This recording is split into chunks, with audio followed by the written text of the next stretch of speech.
अधर्माभिभवात् कृष्ण प्रदुष्यन्ति कुलस्त्रियः स्त्रीषु दुष्टासु वार्ष वार्ष्णेय जायते वर्ण संकरः। हे कृष्ण, अधर्म के अधिक बढ़ जाने से कुल की स्त्रियां दूषित हो जाती हैं। हे वार्ष्णेय, स्त्रियों के दूषित होने पर वर्ण संस्कार पैदा हो जाते हैं।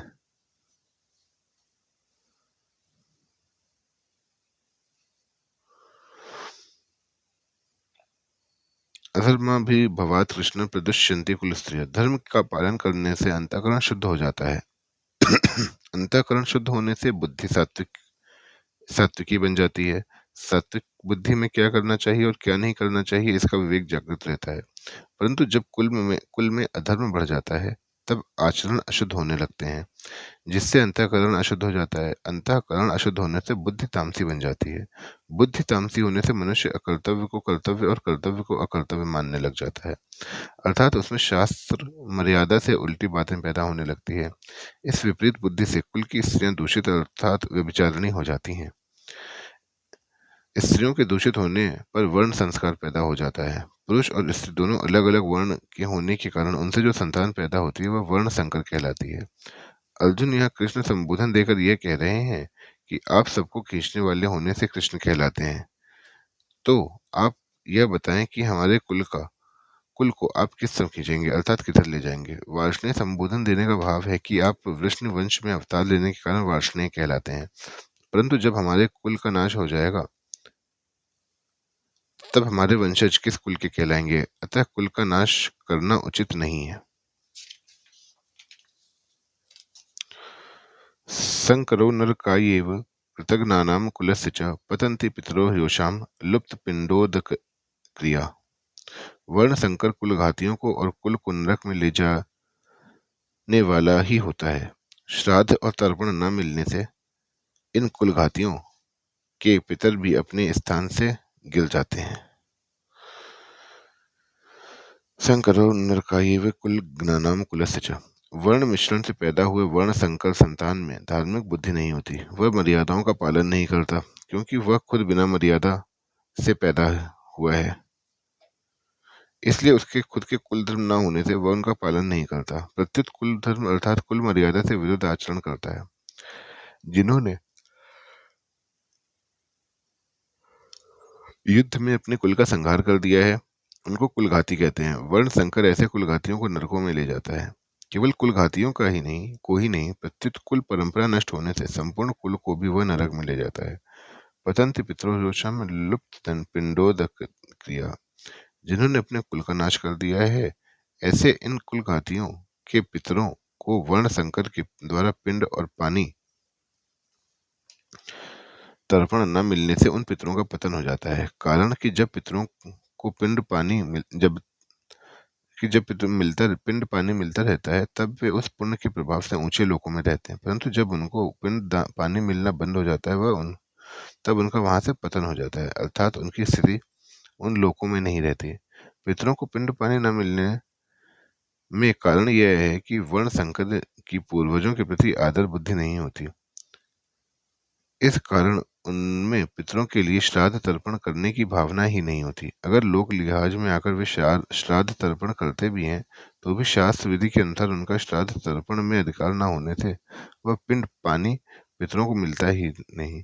इस तरह जब पितरों को आदर बुद्धि से और शास्त्र विधि के अनुसार पिंड जल नहीं मिलता, तब उनका अपने स्थान से पतन हो जाता है।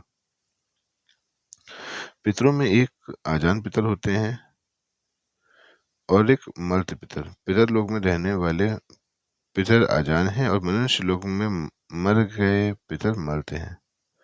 श्राद्ध और तर्पण न मिलने से मर्त पितरों का पतन होता है। पतन उन्हीं मर्त पितरों का होता है जो कुटुंब से संतान से संबंध रखते हैं और उनसे श्राद्ध तर्पण की आशा रखते हैं। दोषै रेतै कुल ज्ञानाम वर्ण संकर कारकै उत्साद्यन्ते जाति धर्मा कुल धर्माश्च शाश्वता। इन वर्ण संकर पैदा करने वाले दोषों से कुल घातियों के सदा से चलते आए कुल धर्म और जाति धर्म नष्ट हो जाते हैं। दोषै रेते कुलज्ञानाम कुल धर्माश्च शाश्वता। युद्ध में कुल का क्षय होने से कुल के साथ चलते आए कुल धर्मों का भी नाश हो जाता है। कुल धर्मों के नाश से कुल में अधर्म की वृद्धि हो जाती है। अधर्म की वृद्धि से स्त्रियां दूषित हो जाती हैं। स्त्रियों के दूषित होने से वर्ण संकर पैदा हो जाते हैं। इस तरह इन वर्ण संकर पैदा करने वाले दोषों से कुल का नाश करने वालों के जाति धर्म नष्ट हो जाते हैं। कुल धर्म और जाति धर्म क्या है? एक ही जाति में एक कुल की जो अपनी अलग अलग परंपराएं हैं, अलग अलग मर्यादाएं हैं, अलग अलग आचरण हैं, वे सभी उस कुल के कुल धर्म कहलाते हैं। एक ही जाति के संपूर्ण कुलों के समुदाय को लेकर जो धर्म कहे जाते हैं, वे सभी जाति धर्म अर्थात वर्ण धर्म कहलाते हैं, जो कि सामान्य धर्म है और शास्त्र विधि से नियत है। इन कुल धर्मों का और जाति धर्मों का आचरण न होने से ये धर्म नष्ट हो जाते हैं। उत्सन्न कुल धर्माणाम मनुष्याणाम जनार्दन नरके नियतम वासो भवतीत्यन्नशुश्रुषम्। हे जनार्दन, जिनके कुल धर्म नष्ट हो जाते हैं, उन मनुष्यों का बहुत काल तक नरकों में वास होता है, ऐसा हम सुनते आए हैं। उत्सन्न कुल धर्माणाम अनुशुषम। भगवान ने मनुष्य को विवेक दिया है, नया कर्म करने का अधिकार दिया है, अतः यह कर्म करने में अथवा ना करने में, अच्छा करने में अथवा मंदा करने में स्वतंत्र है। इसलिए इसको सदा विवेक विचार पूर्वक कर्तव्य कर्म करना चाहिए। परंतु मनुष्य सुख भोग आदि के लोभ में आकर अपने विवेक का निरादर कर देते हैं और राग द्वेष से वशीभूत हो जाते हैं, जिससे उनके आचरण शास्त्र और कुल मर्यादा के विरुद्ध होने लगते हैं। परिणाम स्वरूप इस लोक में उनकी निंदा अपमान तिरस्कार होता है और परलोक में दुर्गति नरकों की प्राप्ति होती है। अपने पापों के कारण उनको बहुत समय तक नरकों का कष्ट भोगना पड़ता है। ऐसे हम परंपरा से बड़े बूढ़े गुरुजनों से सुनते आए हैं। मनुष्याणाम पद में कुलघाती और उनके कुल के सभी मनुष्यों का समावेश किया गया है, अर्थात कुलघातियों के पहले जो हो चुके हैं उन पितरों का अपना और आगे होने वाले वंश का समावेश किया गया है। युद्ध से होने वाले अनर्थ परंपरा के वर्णन का खुद अर्जुन पर क्या असर पड़ा, इसका वर्णन आगे के श्लोक में बताते हैं।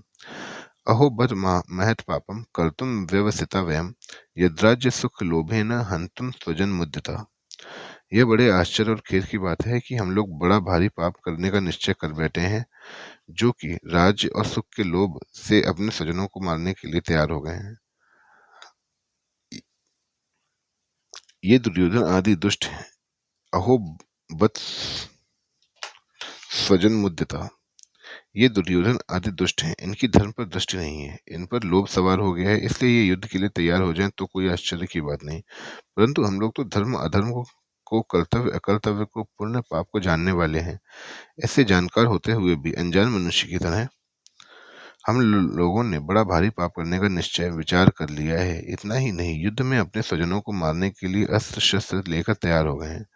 यह हम लोगों के लिए बड़े भारी आश्चर्य और खेद की बात है, अर्थात सर्वथा अनुचित है। हमारी जो जानकारी है, हमने जो शास्त्रों से सुना है,